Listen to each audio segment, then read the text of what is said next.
A year on, Beirut remembers those who have not and will never be forgotten. محمد عيسى المحمود، محمد محي الدين اللاذقي، ميراي جرمانوس.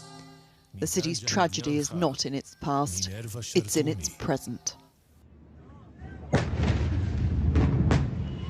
The blast at 6 o'clock on August the 4th was one of the largest non-nuclear explosions in history.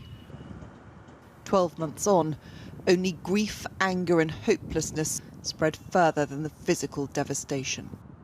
More than 200 people died, 6,000 were injured, and hundreds of thousands left with destroyed homes. Yet no one has been held to account for the illegally stored chemicals which did such harm. The corrupt dysfunctionality of this country's ruling class created this tragedy. That same corrupt dysfunctionality denies its victims justice. Shad Rizak's face took the force of imploding glass when the explosion happened. He'd been filming from his window.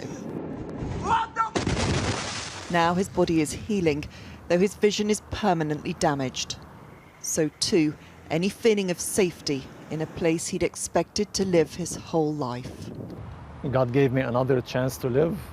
I don't want to live it in this country. He, like many others, will leave.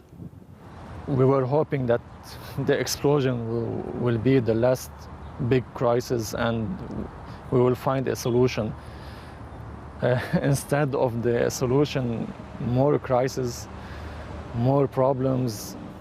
Yet some do have hope despite being injured. This was nurse Pamela Zeynoun in the maternity unit at one of Beirut's main hospitals.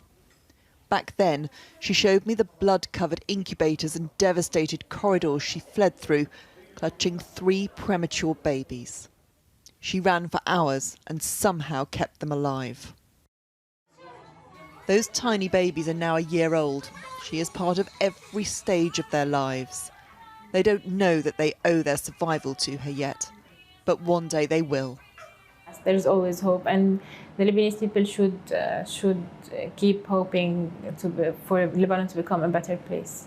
Pamela has continued to work and will not leave Lebanon, but she is clear where responsibility lies. I do really wish that people will know what truly happened so we can get closure as soon as possible.